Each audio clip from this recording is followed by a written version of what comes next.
10th Standard History 7th Lesson Anti-Colonial Movements and the Birth of Nationalism.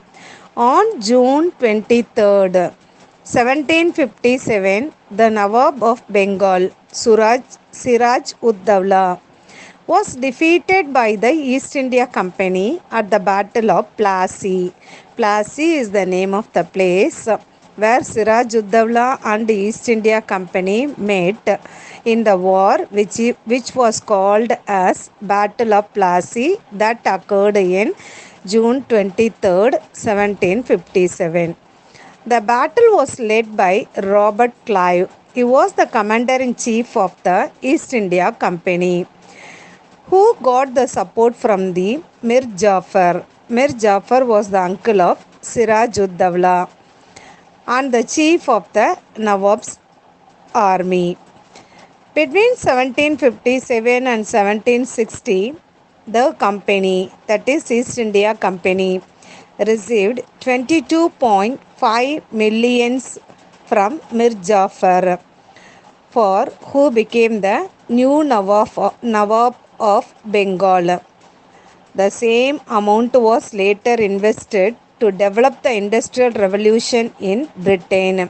So 22.5 million which was collected from Mir Jafar by the East India Company. This amount which was rotated or invested to develop the Industrial Revolution in Britain, for which rapidly mechanized the British textile industry in the Britain.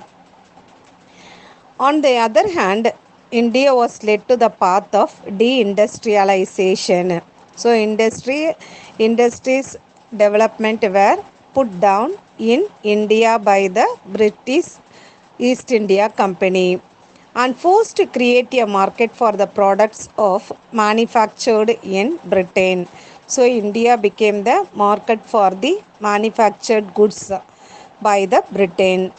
The plunder of India by East India Company continued for another 90 years. 190 years, India faced the problems due to the East India Company.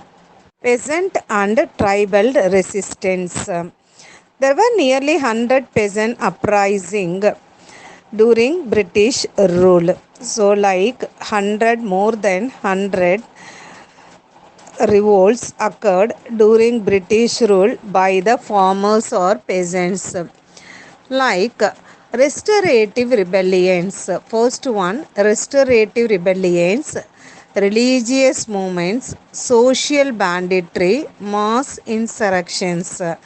So like these are the examples for the wars or uprisings in the British rule by the peasants. Now we'll see restorative rebellion.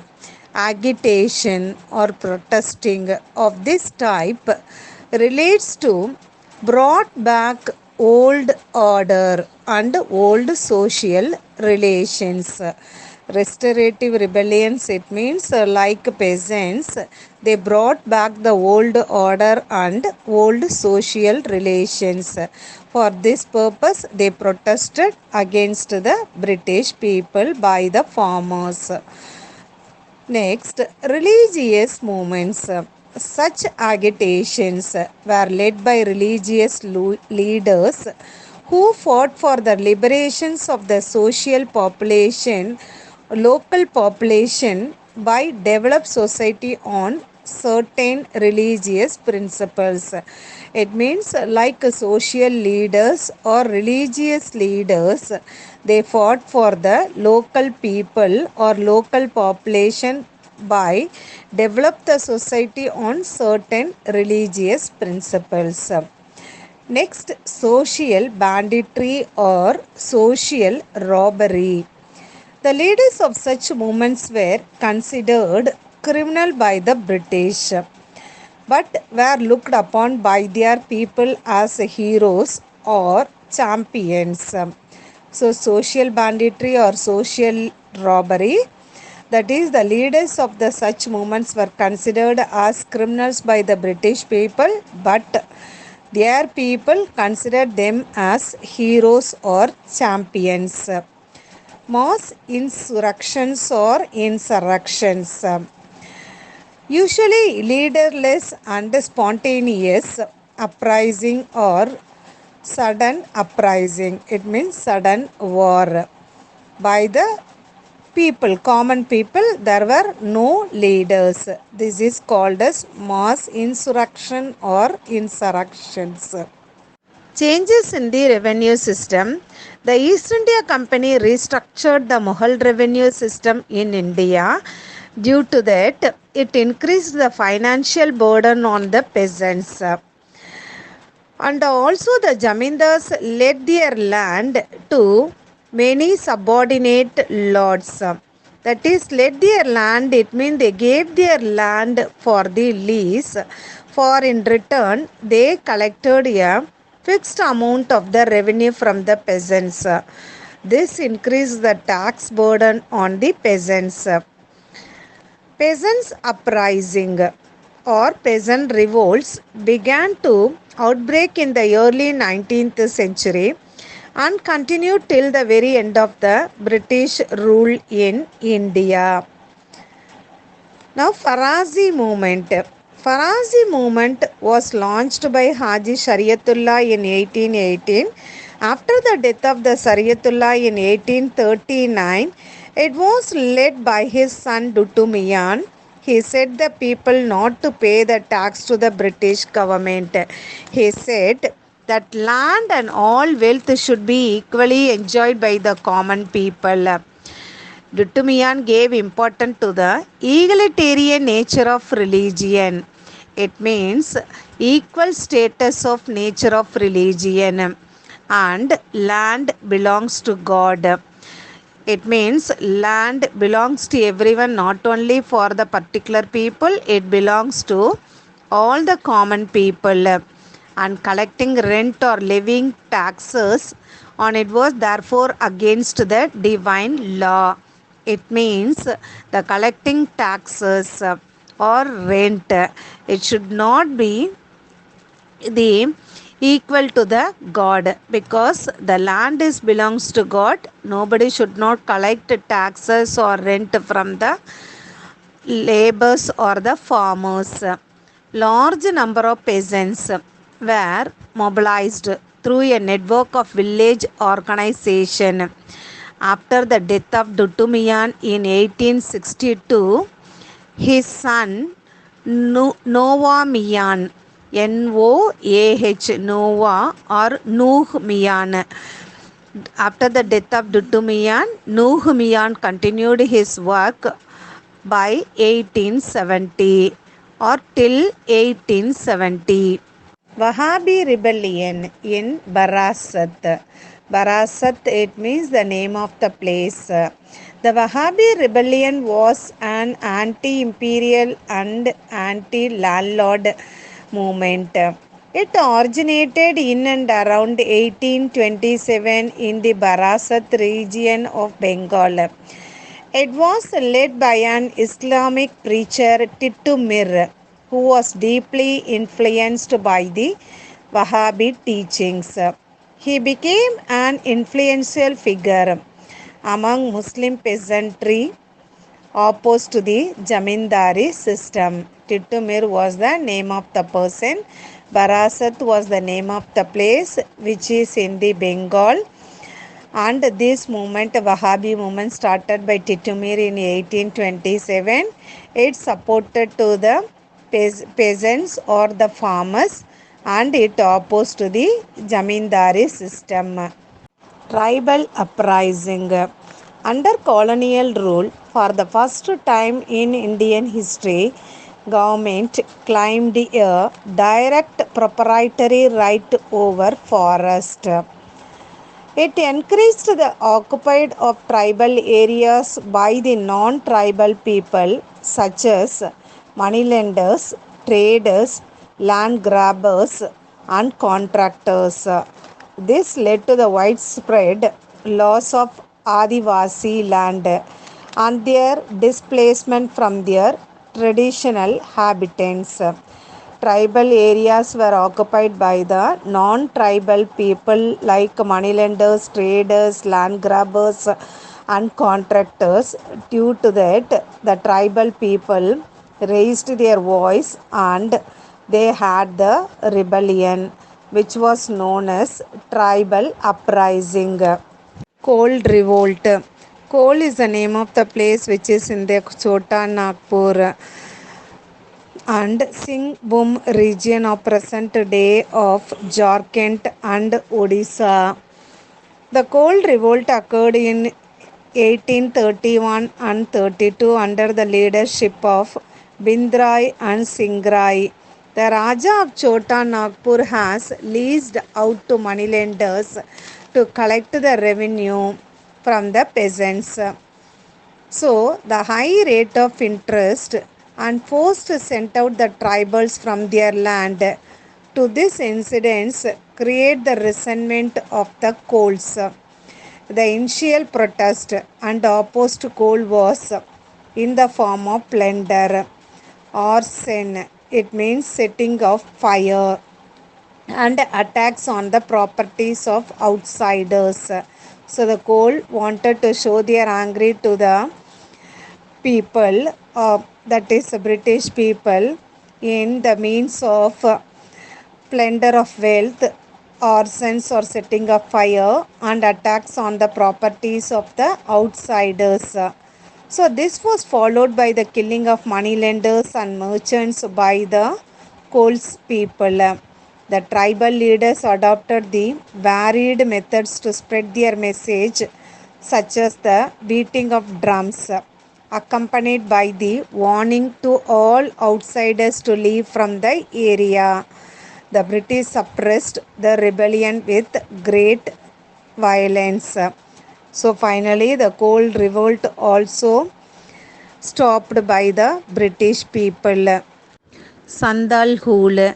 Sandals were the group of the people who scattered in the various parts of eastern India. They were forced to move out from their homeland by the Jamindars through the permanent settlement. Now, the Jamindars cleared the forest area around the Rajmahal hills. They were suppressed by the local police and also they pushed out of their familiar habitat. The Sandals were forced to move out from their area by the money lenders too. Soon they were trapped in the wrong way of debt and collected money from the Sandals. So, Sandals also felt neglected under the corrupt British administration. Now, outbreak of the Sandal Hool. Around 1854, activities of social banditry or social robbery led by a person named Bir Singh was reported from different places. These were directed against the Mahajans and traders. In 1855, two Sandal brothers, Sidhu and Kanu, they proclaimed themselves, that is, they were sent by the god to lead the rebellion. So, by July 1855, the rebellion has taken the form of open protesting against the Mahajans, Jamindars, and British officials.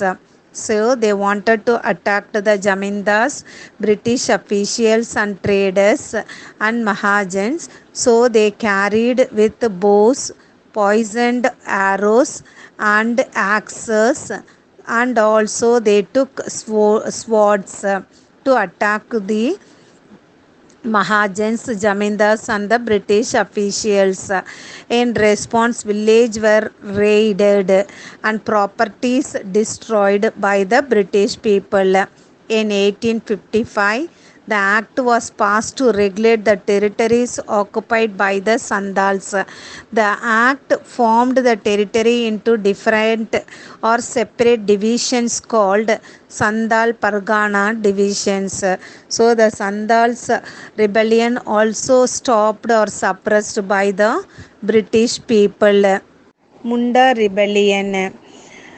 The Munda people were familiar with the cooperative and collective farming known as Kuntkati, that is joint holding. Kuntkati, Kuntkati,